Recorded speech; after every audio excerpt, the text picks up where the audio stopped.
আমি elevator education থেকে Souvik sir বলছি। এই ভিডিওটা যারা গার্জেনরা দেখছেন বা যারা স্টুডেন্টরা ছাত্রছাত্রীরা দেখছেন, যারা এবছর বিবিএতে অ্যাডমিশান নিয়েছেন, মানে 2025 সালের বিবিএতে অ্যাডমিশান নিয়েছেন বা নেবেন, তাদের জন্য এই ভিডিওটা করা। অবশ্যই ভিডিওটা সম্পূর্ণ দেখবেন। দেখুন, আমি প্রথমেই কিন্তু বলে দিচ্ছি, অলরেডি আজকে এপ্রিল মাস শেষ হয়ে গেল 2025-এর। তো কাল থেকে মোটামুটি 1 মে স্টার্ট। আর বিবিএর ফার্স্ট সেমিস্টারের ম্যাকআউট বা অন্য যে ইউনিভার্সিটিগুলো আছে তাদের এক্সাম কিন্তু মোটামুটি ডিসেম্বর, ম্যাকআউটের এক্সামটা জানুয়ারির ফার্স্ট উইকে হয়, আর অন্যান্য ইউনিভার্সিটির এক্সামগুলো কোনোটা ডিসেম্বর জানুয়ারি এরকম হয়। তো বিবিএ ফার্স্ট সেমিস্টারে কিন্তু মাইক্রো ইকোনমিক্স বলে একটি পেপার আছে, এবং প্রত্যেক বছর এই পেপারটাতে একটা র্যান্ডাম সাপ্লি হচ্ছে।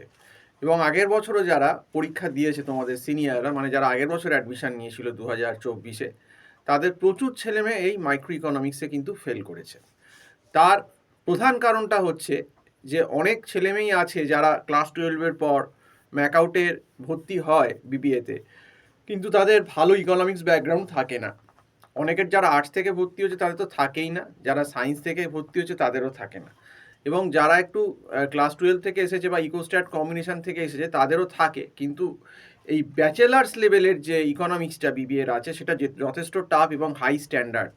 এর ভেতর মাইক্রো ইকোনমিক্সের ভেতর কিন্তু ডিম্যান্ড সাপ্লাই, তারপর প্রাইস ইলাস্টিসিটি অফ ডিম্যান্ড, তারপর indifference curve, budget line, consumer equilibrium, income consumption curve, price consumption curve, হ্যাঁ, সাবস্টিটিউশন এফেক্ট, ইনকাম এফেক্ট, তারপর প্রোডাকশান কস্ট, তারপর মার্কেটের ভেতর perfect competition, monopolistic competition, oligopoly, এইগুলো কিন্তু সমস্ত থাকে। এবং এগুলোর কিন্তু গ্রাফ, ম্যাথামেটিক্যাল গ্রাফ, মানে গ্রাফে কিন্তু ক্যালকুলাস লাগবে, ডিওয়াই/ডিএক্স। গ্রাফে কিন্তু ক্যালকুলাসের কনসেপ্ট না থাকলে হবে না। কাজেই যারা 12-এর পর ইকোনমিক্স পড়তে আসছো তাদের কিন্তু এই বিবিএর ইকোনমিক্স, তাদের কিন্তু অল্প স্বল্প ক্যালকুলাসের কনসেপ্ট দরকার, যে ডিওয়াই/ডিএক্স মানে স্লোপ একটা সরল রেখার, সেইগুলো যদি না জানা থাকে কিন্তু করতে খুব অসুবিধে হয়। এবং এর সঙ্গে ম্যাথসও আছে, ক্যালকুলাসের প্রোডাকশান কস্টের ম্যাথস আছে, কনজিউমারের ম্যাথস আছে, মার্কেটে ম্যাথসের অঙ্ক আসে এর ওপর।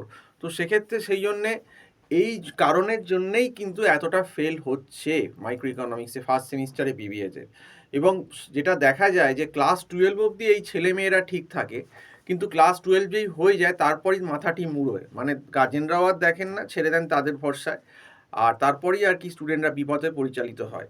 এবং সবথেকে বড় কথা, এই যে সিলেবাসটা ইকোনমিক্সের, এটা কিন্তু অত্যন্ত একটা বড় সিলেবাস, মিনিমাম 6-7 মাস আগে থেকে করা দরকার, নইলে কিন্তু এই সিলেবাস ধীরে সুস্থে বোঝানো সম্ভবপর নয়। আমাদের এখানেও অনলাইন ক্লাস হচ্ছে, গুগল মিট প্ল্যাটফর্মে আমরা অনলাইন ক্লাস করাচ্ছি বিবিএর ফার্স্ট সেমিস্টারে। তো তোমরা যারা যদি কোনোভাবে তোমরা টিউশন করতে চাও, আমার যে নাম্বারটা টাইটেলে রয়েছে 9831044518, এই নাম্বারে কল করে কথা বলতে পারো, হোয়াটসঅ্যাপও করতে পারো। তবে ওই যে বললাম, বি অ্যাওয়ার, মানে এই ইকোনমিক্সে 10 জনের ভেতর 4 জন করে প্রায় ফেল, 3 থেকে 4 জন, এটা কিন্তু একটা অত্যন্ত অ্যালার্মিং ব্যাপার ইকোনমিক্সে।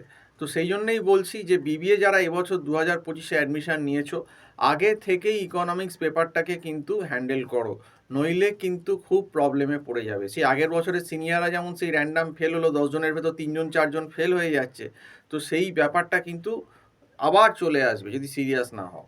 কারণ কলেজ খুলতে খুলতে তোমাদের সেই আগস্ট সেপ্টেম্বরে হয়ে যদি জানুয়ারির ফার্স্টে পরীক্ষা হয়, মাঝখানে তো এতগুলো অকেশান আছে, দুর্গা পুজো, লক্ষ্মী পুজো, কালী পুজো, ভাইফোঁটা, ওতেই 20-22 দিন 25 দিন বেরিয়ে যাবে। তোমার হাতে কমার সময় থাকবে, মেরে কেটে 3.5 মাস 4 মাস।